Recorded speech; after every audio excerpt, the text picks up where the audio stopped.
こんにちは。お元気ですか？今日は10月22日の水曜日ですね。なんか、一昨日あたりから急激に寒くないですか？一昨日ね、いつも通り T シャツ短パンで過ごしてたんですけど、今日寒くないと思って、あの、長ズボンにね、履き替えて、もう一昨日からずっと長ズボンです。最初はね、履き替えた時、最初は七分丈の、スウェットみたいの着たんですけども、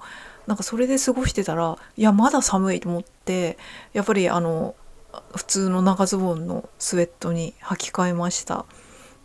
急激に寒くなるのをやめてもらえませんかっていう感じですよね。で、さらに、次の日、そしてその次の日と、今日とかもね、寒くなってきて、今日なんてね、膝掛け欲しいと思って、冬の間使ってた膝掛けを引っ張り出してきて、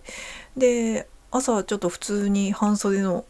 じゃなかったわ。もう長袖の T シャツ着てましたね。昨日の夜から長袖の T シャツ着て、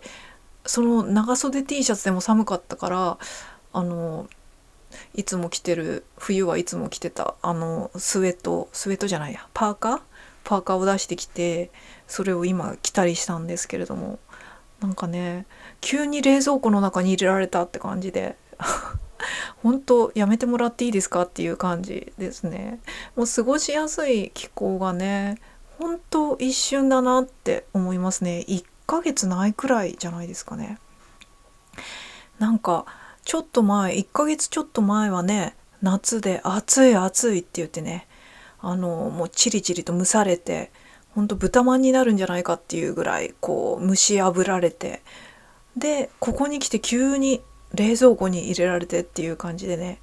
なんか結構厳しいですねっていう感じで。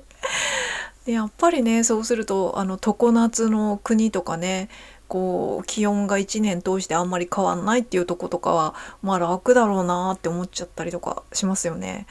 一年中半袖で過ごせるとかね、そういう身軽さもいいし、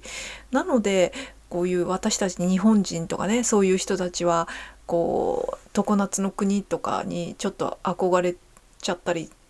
いずれ移住したいなとか思っちゃったりするのかもしれないですよね。四季があるのはあるので、こう体もね、急に気温の変化とかに毎回こう対応しなきゃなんないから大変は大変ですけれども、その分ね、その季節季節の美味しい食べ物があったりとか、もう暖かい布団とかお風呂に入るっていう、そういうあったかいっていうこ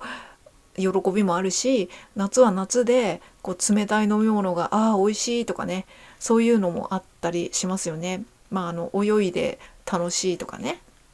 うん、だからでもいろんな経験をできて、いろいろこう感情が揺れ動くっていう意味ではね、この日本みたいな国の方がいいかもなって思ったりとかしました。でもね、寒いのとかはね、やっぱ辛いですよね。一昨日の夜からね、私ちゃんと腹巻きとかしてます。夜寝る時に腹巻きして、昼もね、もう腹巻きそのままし続けちゃってますけど、やっぱね、腹巻きっていいなって思いましたね。あのなんだろう、こんな身近でこんなコスパのいいものってなかなかないなって思いましたね。昔はね、毛糸みたいなこう分厚い腹巻きしかなかったイメージですけども、あとバカボンのパパみたいなね、ああいう腹巻き。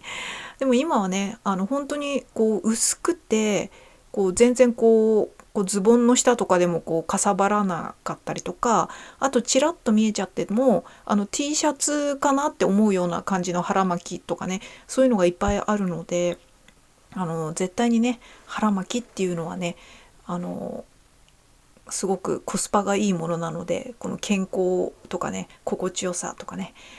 そういう部分でコスパがいいものなので、あの買って損はないものの一つだよななんて思ったりしましたね。もう布団とかもね、急に寒くなってきたから、薄手の毛布っていうか、なんだっけ、ずっと昔に買ったニトリのマイクロファイバーなんとか毛布っていうすっごい薄い毛布を今出してきて使ってるんですけれども、それとかね、もう洗ったら一瞬で乾いちゃうようなね、タオルケットよりも乾きがいいくらいのやつなんで、意外と重ね使いとかしたりするのに使い勝手がいいんですよね。だから夏の間使ってたタオルケットの上にその薄い毛布をかけたりして今しのいでるんですけれども、天気がいい日にね、普通に今までの布団、掛け布団を干して、いい感じに干した後にそれを使おうかなって思ってて、天気がいい日を今狙ってるっていう感じでございます。そんな感じでね、今日はコーヒーも飲んだんですけども、今日映像に流れてるのはね、本当に今日の映像のやつです今日寒いから朝パーカー着てっていうその映像なんですけれども、なんかね、急に寒くなったせいかね、なんとなく今日の気分はなんとなく深入りコーヒーが飲みたいなって思ったんですよ。別に寒いといつも深入りコーヒーが飲みたいっていうわけじゃないんですけども、ちょっとこっくりしたこの昭和のコーヒーみたいなね深入りコーヒーイコール昭和のコーヒーみたいなイメージなんですけども、なんかそういうこのコーヒーをね、このマロッとしたコーヒーを、ちょっと私の表現がねマロっていう感じなんですけど、ちょっと分かってくれる人いるからそれをね飲みました。で、こういう感じのコーヒー飲みたいなっていう感じで、今日は深入りだなと思って、ちょっと夏の間アイスコーヒー用に取っておいた深入りコーヒーがね、1杯分だけ 15g だけ残ってたんで、それを使ってたんですけども、今日はねやや細引きに引いて、お湯もね79度っていうだいぶ低めのお湯まで冷まして、だいたい2分弱ぐらいで入れたっていうレシピになってます。なのでね、今日はそういう感じのコーヒーを飲んだんですけども、結構イメージ通りに作れたんで、美味しく先ほどまで飲んでおりましたなんか深入りが昭和のコーヒーって今言っちゃったんですけど、なんだろうな、深入りコーヒーも私好きなんですけど、あんまり飲むことは少ないかもしれないですね。深入り全然嫌いじゃないんですけど、好きなんですけども、今の時代っていろんなコーヒーが売ってるもんですから、ついね深入り以外のそういうコーヒーとかをいろいろ選んでしまうんですよね。で、最近はずっと配達してもらってる感じで引きこもりなのでね、豆が切れたらネットで注文して配達してもらっていつも買ってるので、ついつい毎回同じロースターコーヒーカフェ兼ロースターのねとこの豆になっちゃってるんですけども、ちょっとね私も最近いろいろ少しずつ外出しだしたのでね、いろんなロースターとかにちょっと足を運んで、いろんなとこのコーヒー豆も仕入れたいな、仕入れるっていうか、自分が飲むようにね買いたいなっていう気持ちはちょっとずつ起きてきましたね。で、そうだ、ちょっと私誤解があるような言い方をしてしまったらコーヒー豆に申し訳ないので、深入りコーヒーが昭和のコーヒー、昭和っていうとなんかちょっと悪口みたいに聞こえるじゃないですか。昭和が悪いんじゃなくて、つまり古いこの味としてちょっと昔の古いなんかそういう印象で聞かれてしまったらあれなので、あれなんですけどっていうかなんていうのかな。ただ実際昔はね、私が子供の頃とか中学生、高校生とかの頃もかな、やっぱりね深入りコーヒーが主流だったんですよ。コーヒーといえば逆に浅入りとか中入りとかってほとんどなかった記憶ですね。私結構子供の頃からコーヒーは好きで、子供の頃はねそんなにコーヒーって飲ましてもらえなかったですけれども、ただやっぱりね飲める年代になってきて、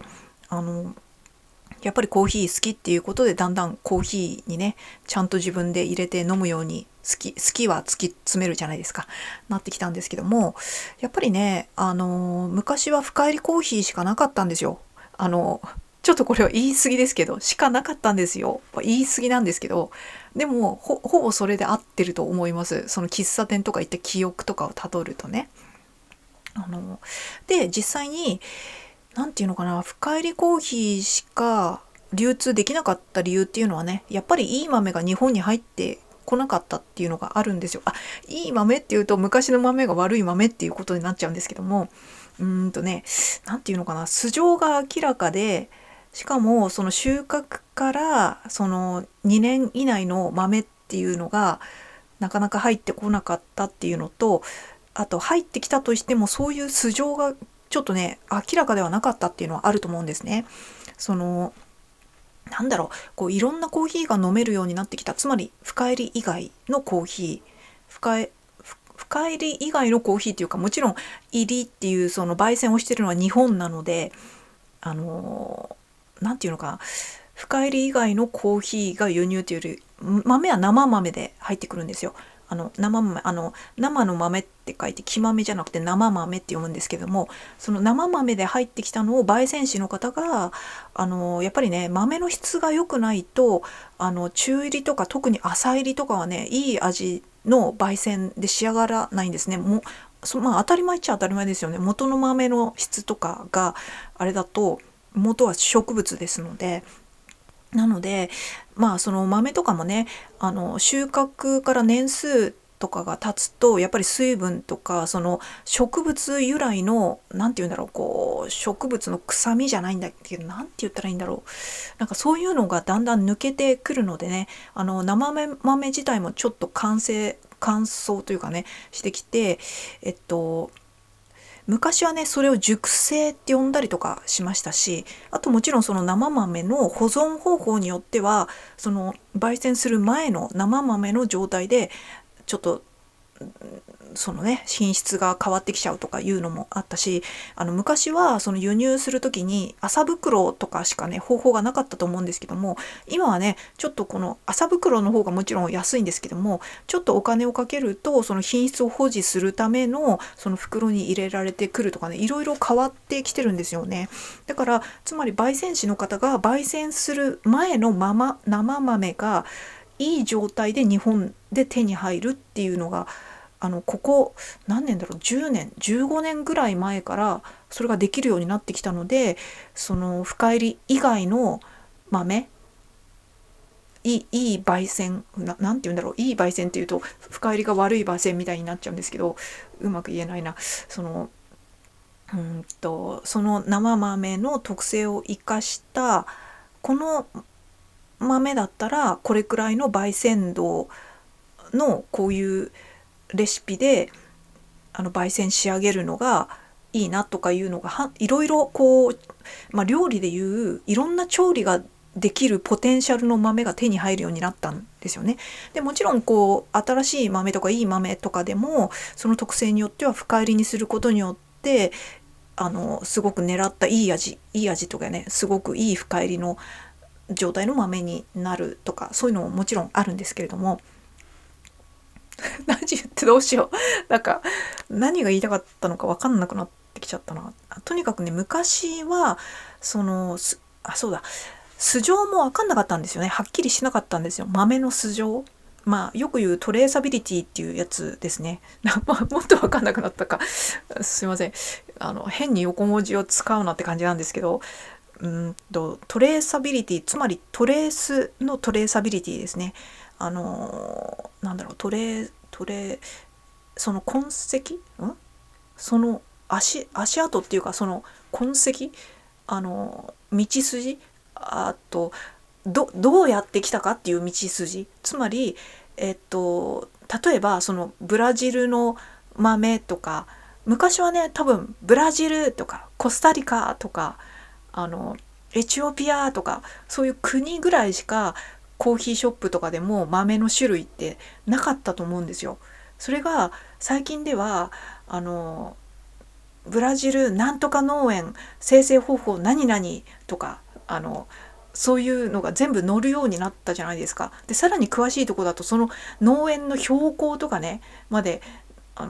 印字ちゃんとこう出してくれるようになって、すごくねコーヒーマニアというかね、オタクの人からすると、コーヒー大好きすぎる人からするとね、すごく嬉しいんですよね、それが書いてあるのが。でも昔はそういうのを書こうと思っててもその素性が分かんなかったんですよ。つまりこの、身元そのトレーサビリティがちゃんとしてない、つまりその痕跡、足跡、どうやってやってきてどこの誰が作ってっていうそれが分かんない状態だったんですよね。だから例えばブラジルとかだったら、そのブラジルっていう国の中でいろんな農園で作ったいろんな畑でいろんな地域で作ったものを全部ごちゃ混ぜにしてズタ袋の中にバンって入れて、はいこれブラジルっていう感じで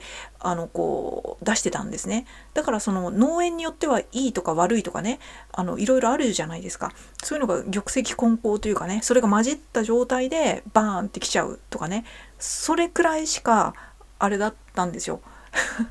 それが今では何々農園、何々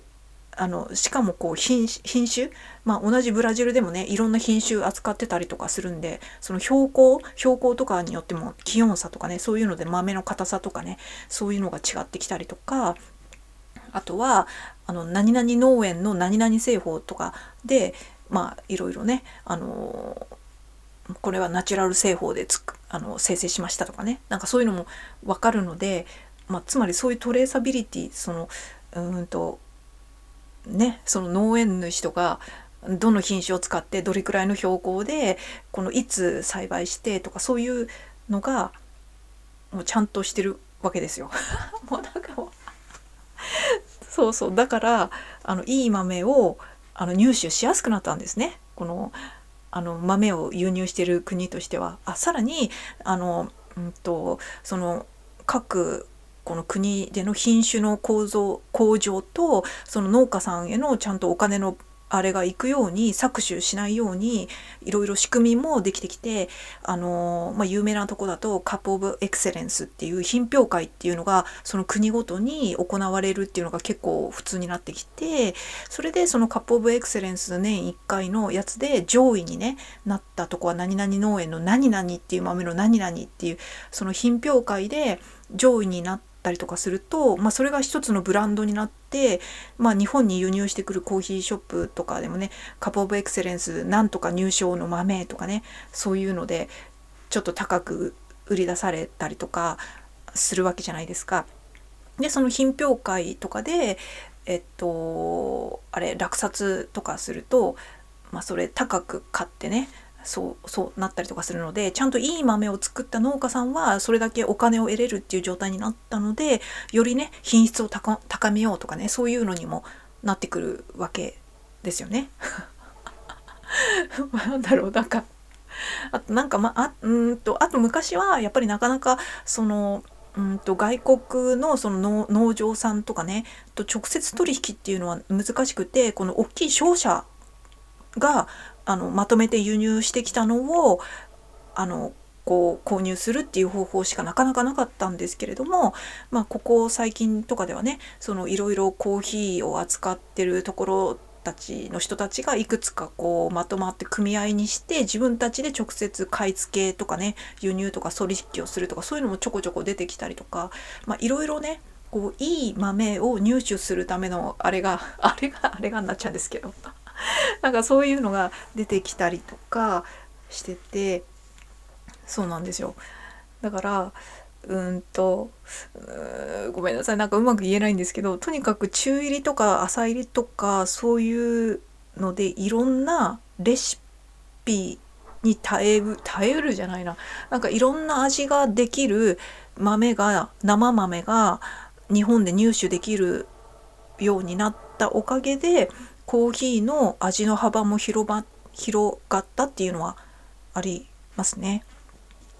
で、なんで深入りがっていう話になるわけですけれども、なんていうのかな、ちょっとうまく言い表せないんですけど、深入りすごいこれちょっと語弊があるんですけど、ぶっちゃけどんな豆でもある程度深入りにすればそこそこの味にちょっと似たような、最終的に目指すところが似たような味になるんですよ。だからなんていうのかな、深入りはね結構豆によってはこれ深入りにしちゃったらもったいないなとか、そういう豆があって、すごく生豆の時のいい、なんていうんだろう、こう植物が出すその癖とか香りとかをうまくこの熱を入れる化学反応によっていいところでそのなんかその焙煎のどこでどう熱を入れてっていうのによって結構ね、化学反応なんですよ全部。それがあれなんですね。そういうのどうしよう今日すいません、今日なんかコーヒーの話をする気はなかったんですけど、なんかねまあうんまあそんな感じですね。だからなんていうのかな、この深入りとかだと焙煎師さんが上手だとそこそこすごいグレードのいい豆じゃなくてもそこそこのいろんな豆とかでうまい具合に焼いたらっていうのは焙煎したらいい感じの味にって絶対できると思うんですよね。そうそうなんですよね。うーんちょっとすいません、今日言ったことは全部語弊がいろいろ生まれるかもしれないのでなしにしたいんですけど、でももう一回一から喋るとちょっと私の時間がねもったいないので、ちょっとこんなとこにしときたいかなって思います。すいません。とにかく深入りも好きですよっていう話で、でもねここ最近はあんま深入りを飲むことがなかったなーっていう感じですね。どうしよう、着地点がめっちゃないんですけど、とにかく、そんな感じで今日は寒いなって思いながら久々に深入りコーヒーを飲んだなっていう感じで、あとは今日はね朝から仕事をしてないんですよ。仕事をしちゃダメって自分に課して仕事をする代わりに確定申告のためのそれをちょっと今なんだろう、いろいろ今年はっていうか来年なんですけど、次回の確定申告は e-tax でやろうと思ってるので、電子申請っていうかね、インターネットを使っての申請ですね。これまではね、白色申告、個人のですけども、私紙でやってたんですよね。私マイナンバーカードの取得したくないっていうのがあって紙でやってたんですけどちょっとね今回というか来年の確定申告からはちょっとその電子申告でしないとちょっとね控除の金額がね10万円違ってきちゃうっていうのがあるので、しょうがなくマイナンバーをちょっと前に取得してるんで、それで e-tax でやろうかなって思ってるんで、ちょっとそのいろいろ登録とかをしたりとかしてました。ちょっとね分かりにくいなってすごい思いましたね。なんかもうちょっとこのやり方のマニュアルとか私だったら絶対もっと分かりやすく作れるのになって思ったりとか何なんですかね、ああいうマニュアルを作る人ってなんか説明の仕方が下手だなって思いますね。ちょっとすごいディスってるんですけど、ちょっとめんどくさかったからちょっとね分かりにくくてムカついたからちょっとディスってしまったんですけども、そんな感じなんでね、そんなことをやってて、あとはちょっと確定申告する上での帳簿をね今年は初めてネットでの帳簿ソフトを使って入れてるんですけど、それがちょっと合ってるかどうかはわからないっていうのをちょっとできたらね今週中に商工会議所とかに一回聞きに行ってみようと思ってるので、その聞きに行く前にねせっかくだからちょっともう一回入力をチェックしたりとか、ちょっと入れてなかったとこ入力してみて一通り入れてみて分かんないとこ自分で書き出したりとかしていかないと、ちょっとせっかく行ってももったいないんで、ちょっとめんどくさいけどその作業をね今日しようと思ってます。これでいいのかとか、この場合ここはこれで合ってんのかとか、こういう理由でこういう風に計算をしたけどこれでいいのかとかね、そういうのをね何を聞いていいのかわからない状態で行ってもねあっちも困るし、自分もねもう一回行く羽目になってもめんどくさいので、そんな感じで今日はちょっと帳簿の入力とかもねこの後ちょっとやりたくないって思いながらも楽しくないんだもんあれでもねこれどうしようと思ってるまままたこう日々を過ごすと、このどうしようって思ってるその脳みそのウィルパワーがもったいないので、そこはね、もうね、こう仕事を休んででもちょっとやるべきだなと思って今日はちょっとその帳簿ソフト、会計ソフトのね入力とかをこの後ちゃんとやって、分かんないところを明確に書き出して質問をしに行ける、何が分からないのか分からないじゃなくて、ちゃんと質問ができる状態に仕上げて、できたら今週中に質問しに行きたいと思いますっていうことをね、自分のこの YouTube チャンネルで宣言しといて、それをね自分のケツを叩くっていう意味合いにしたいと思います。本当楽しくないしめんどくさいし、なんかこうときめかない作業なんですけど、そうですね、そんな感じでございました。ということで、それではまた。